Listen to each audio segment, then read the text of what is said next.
There are basically three things that I look for, or I should say, search for when I paint, and this can start obviously outside in the field or in photographs that I brought into the studio.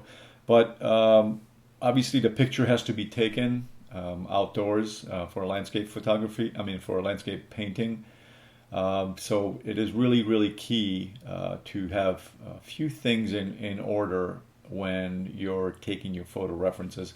One of the major ones, major, not, I don't know if it's a problem, but I just don't see enough people doing it, is moving around, meaning move around when you take your picture. Just because you step out of the car and you see something beautiful, it does not mean that there isn't anything more beautiful around the corner.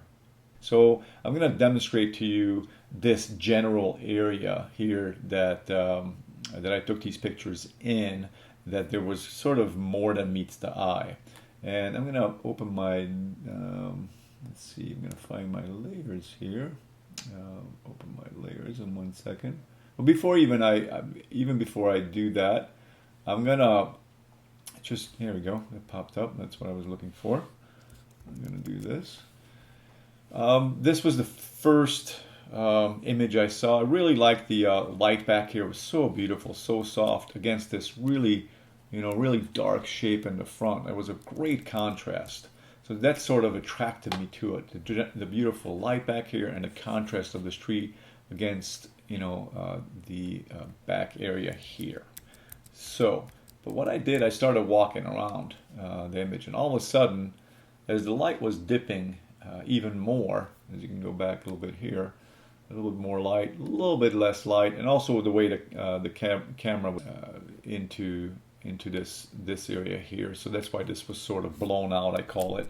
That's why the tree appears a little bit darker here. So the photo image, the second one I looked, this one, it even had more of a pop to it than this one. So, but just continuing with the walking around part, I continue to walk around, and as you see, I went from this little walkway here, and I went down the hill just a little bit here to get a broader view of this valley here, and you can see all of a sudden going from this, having more concentration sort of on this shape here, the trees, these two trees, all of a sudden became more of a broader picture. The story changed here. It was more kind of back about this area a little bit more, and less about the supporting elements.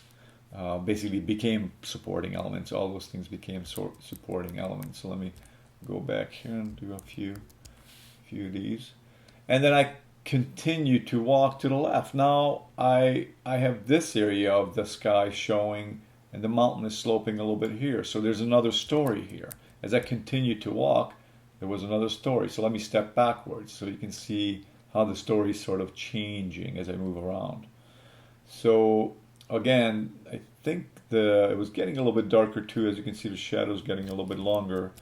But I really kind of like this one. I like this. Let me step back. This wasn't there. Let's see. Let me move back. This area wasn't there. I could have edited that out. But naturally, all of a sudden, right here, I really like this. There was a little bit of sky showing, which I didn't want a lot of sky show. And I really just love this rhythm. Love this big shape right here, and this shape going up here. To me, that had a good rhythm in there. And of course, the shadow kind of coming in right here in the mountain. So again, the story continued as I started walking. And all of a sudden, I turned my camera vertically, and all of a sudden, I had this really nice foreground. So between, let's see, there we go. I really like this image or this image. Both of them could have worked, in my opinion. Now, what I did is I had a 8x10 panel, and with an 8x10, this is a little bit longer this way than 10 inches. So you'll see the painting in a second what I did. But so the number one thing is move around when you take those images. Also, when moving around, you can virtually move around, quote unquote, with your design. Start cropping things. And in this one, when I say move around again, if you don't have different angles, then you can start cropping away, right here. I'll show you in a second. And then crop. So this is a different design now than the one previously if I go back. So you can still move around in there. The number 2 thing, let me take this off. There we go, we can remove that. The number 2 thing I look for is obviously is value shift in my painting. So I'm gonna push some of these values around, meaning if I want this tree to pop a little bit more, I would have this area maybe a little bit even lighter. So the number 2 after moving around is look at your values. It's really, really important. Okay, so that's your number 2. And I'm going to jump to the painting right now. So this was an 8x10 painting. So what I also did here as the third part of this sort of process is my color. As you can see, the color here is a lot more vibrant than the color on this cliff. The way the camera sees things versus we see things are 2 different things. And bottom line, you want to create art. Okay, whatever that takes. I mean, when I say whatever it takes, after fundamentals, basic design, value, those are the 2 big ones. Then you can have any color you want, as long as there's some sort of harmony within the picture. So I decided to pump up the color a little bit more on this piece.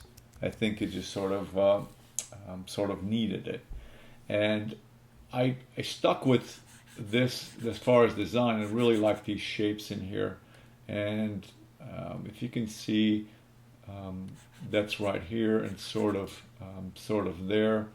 And let me what I'm going to do, I'm going to bring these 2 images side by side, so that way it'll be easier for you to see what I exactly did. Here you can see, you have a better idea of what I did as far as color and design too, between the 2 images. As I said, this was more of a longer format, and this one is a 8x10 format, so I made it just a little bit more square than the photograph here, but I pumped up the color. So that last part, it's the last frontier sort of, is color, and I sort of invented my own color within, I believe, in the boundaries of what I've seen in the past painting outside. It's still a real color, but it's not something that's on this particular photo image. So, and I'll flip back here to vertical format.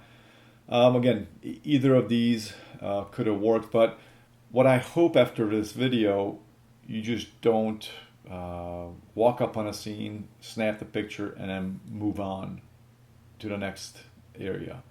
Investigate a little bit first.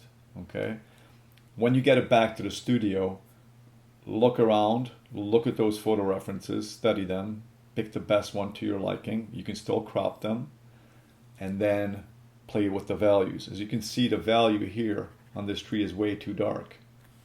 You can see that I lighten it up a little bit and need it to be lighter. Generally, when the camera meters something where you have a dark, you have something dark here and light here, it's going to meter, meaning it's going to take priority over one or the other. It took priority sort of in this mid-value range right here, and it made everything dark here, darker than what it was. It could do the reverse too, so keep that in mind. So I hope this video helped. Keep these 3 things in mind. Look around, look at your values, number 2, and then push your color where you want it to go.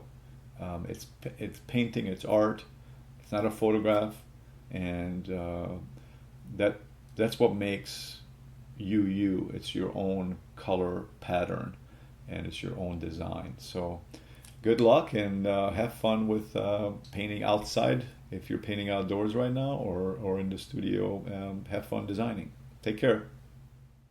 If you like this video, please subscribe to my channel, or give me a thumbs up or thumbs down. Leave a comment. I would love to hear from you.